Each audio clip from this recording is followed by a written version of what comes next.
what's going on with this one. They said it's a coolant leak. I'm not exactly sure what hose it's coming from. They sent some pictures in a video, but a lot of times these are coming from the plastic hoses for the DEF heater lines from the manifold block on the side of the engine on back on top of the transmission and then down to the DEF tank. But there's also some heater lines there as well, some bunk heater and cab heater lines from the engine block. So let's check this one out. We'll see what's going on.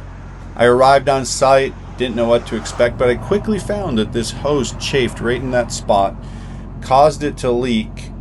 And then the question was, do I have the parts here to fix this hose? It ended up being a 3/4 heater hose and needed to check for the parts. But before I did that, I wanted to show you this clamp right here. These are the factory clamps on Freightliner. It's just a plastic band. And if you were to save this hose and not want to replace it, and then you'd be putting a regular clamp on there, a metal one, well, you'd have to be very, very careful to cut this plastic clamp off with the razor knife. But you would want to do so to where you're not nicking or touching the original hose that you're going to reuse. In this case, I'm not actually reusing that hose, so I can actually just cut through it, no big deal. But I wanted to show you what I do to get those off of there. So I went over to the service truck, I got my tools, and what I've got here is a screwdriver, and then I'm getting my hose cutting tool as well. So I'm going to take that back over to the truck. And once I arrive here, I'm going to show you, see how I pry with that screwdriver? I didn't cut all the way through that plastic band. I just cut just enough to where when I pried it with screwdriver, it would bust off of there. And you can see that I did not nick the hose at all with my razor knife. It's hard to do, but it definitely can be done. Now, typically I don't want to cut toward the hose. I want to cut away from the hose. But in this case, I had to pin my arm up in there in such a way where I could not cut the other direction. So here I'm just snipping off the old hose after the chafing. And now I'm going to go back to the service truck. I'm trying to see what I got for parts here.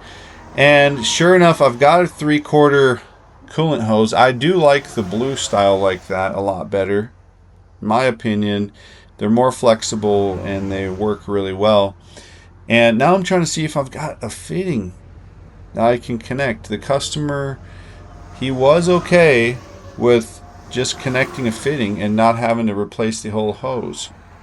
All right, so as you can see, that was the rubber heater hose, and I have the hose with me, but I do not have a 3/4 fitting that's going to fit that one right now. So I'm about to head on down the road and get some parts.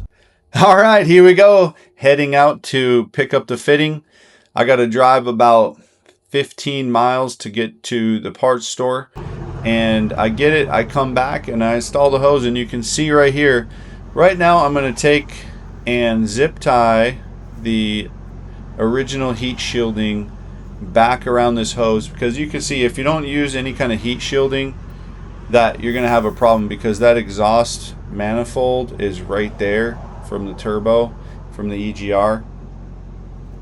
So there's a ton of heat building up on that hose, and that's another problem on these.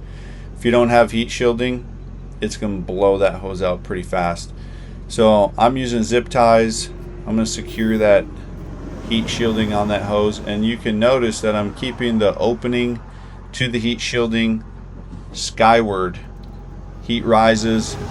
That way the heat is not going to get trapped in that heat shielding and actually create a problem. It's going to shield it off and up to the sides. But putting some of my tools back, like I said, I like to keep my work area clean, and that way it helps me not lose tools, and it helps me to be ready to go when the job is done, because typically the customers are wanting to just get the heck out of there. They don't want to wait for me to clean up my tools at the very end of the job. They just want to pay and they want to go.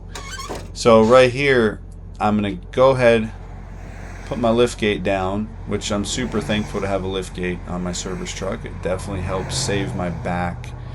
And I've got a bunch of antifreeze in the back of the truck that's been riding around back there for a couple weeks, so it's time to get that stuff used up.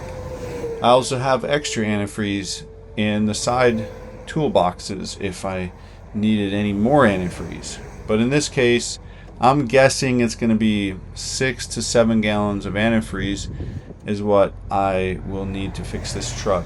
So I'm getting all my antifreeze, and if you notice, I've got a antifreeze, I would call it carrying case here. That thing's nice. I got it from Walmart. Super helpful because the cardboard, obviously, it just gets destroyed. But right here, I'm just adding the antifreeze in, going ahead and filling up the system to where it's completely full. And once the system is completely full, then you have to start the truck and let the system bleed down. And typically after the system bleeds down, you're going to have to add, a lot of times it's at least another gallon of antifreeze because there's air in the system. And if that air stays trapped in the system and it does not come out, then it's going to happen to the driver as he's going down the road. And if the driver has another breakdown within a few miles, they're probably going to be calling you, wondering why they got an low antifreeze light on, wondering why you didn't do your job. So it's very, very important here to fill up the antifreeze reservoir all the way, start the truck, let it bleed down, and make sure you're getting as much air as you possibly can out of that system. But that's not all that I do. I also fire up my air compressor and I let it build air pressure. I let it build a minimal amount of air pressure so that I can take and pressure test the cooling system. But you can see here, I shut it down before the air builds up too high. The cooling system can handle about 15 pounds of pressure, give or take, sometimes 20, 21, but typically if you can pressurize it to about 15 psi, at that point you'll know that there's no leaks. So I checked for leaks, there's no leaks anywhere, and I don't just check the one area, I check the other hoses as well, because the last thing I want is to have them get another leak within a few miles and then again they think I didn't do my job. All right, that's a wrap on that one. And as you can see, it was just a simple hose that was putting this guy down. He's coming up through the mountains, and that's all it could do is hold that last little bit of pressure before it blew out. But thanks for watching, and we'll see you in the next video. And as always, stay positive and get after it.